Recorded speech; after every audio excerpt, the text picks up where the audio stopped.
Good morning and welcome to my Nissan Service Department business plan. My name is Hoezee, and today I'll be talking about the business plan I have designed for a typical Nissan service dealership.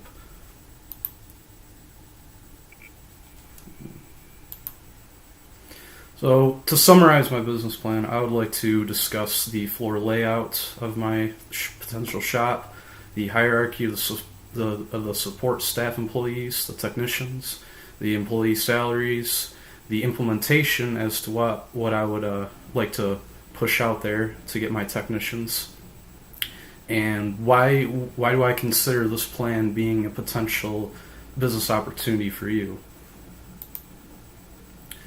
So I apologize, the presentation might be a little blurry, you might not be able to see all of this, but I'll have a presentation post on the discussion board as well.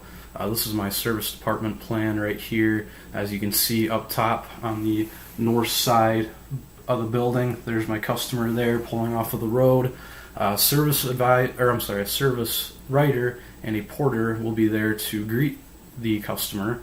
So as the customer pulls in, he'll be talking with the service writer and giving the complaint on what's going on with his vehicle. The porter will take the car and the writer will assign a technician for it. So the porter will go back around to the south side part of the building and bring the car to the designated technician. The service writer will then take the customer into the front room, check him by the front desk here, and then bring him into the waiting room where he will get a chance to sit in some comfy chairs and enjoy some TV, coffee, any other refreshments, and also get a chance to look on the camera on the TV there. If he wants to, he can watch the technician working on his vehicle. And it'll also have profiles of the different technicians working at the shop so they can kind of get to know what that technician's like, what they like to do, what they're specialized in. So once the vehicle is done being serviced, it will then get brought back out. The porter will take it out back to the east side of the building here in the customer parking lot. Whereas once the technician has given the paperwork back to the service advisor will write up the final reports, bring it to the front desk. Where he will announce to the customer that he is done with the vehicle, give him the bill, and then the customer will then be escorted outside where the porter will meet him, hand him his keys, and he'll be on his way. The hierarchy of the support staff starts off at the top of the service manager, and then is down to one service advisor and one shop foreman. Those guys will then get brought down to the three service writers, and these three service writers will then each have a porter with them for when they greet the customer. The technicians that I will have, I designed it as a team-based dealership. There will be two teams of technicians. Each team will have one A-level technician, one B-level technician, and two C-level technicians. The A and the B ones will be mostly diagnostic techs, and the two C-level technicians, one will be an alignment, brake, suspension technician, the other one's going to be engine transmission technician.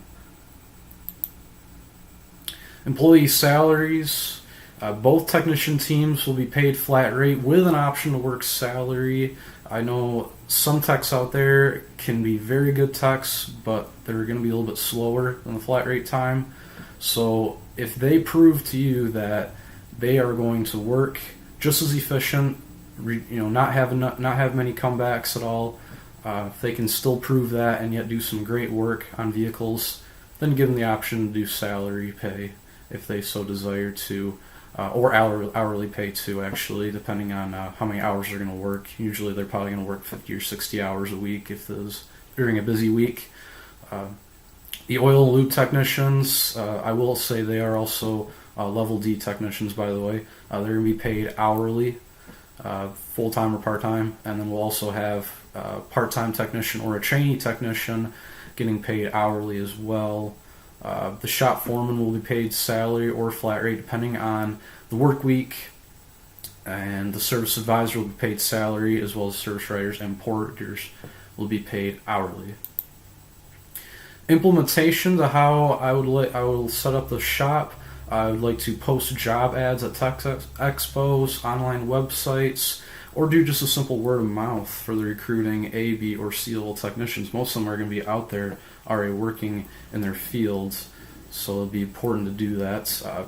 If I wanted to pick up a part-time or a full-time tire lube technician, or just someone that's willing to train and learn how to be an A, B, or maybe even C level technician, I would go to local colleges, recruit technicians there. That'd be a great idea to get young kids into the program.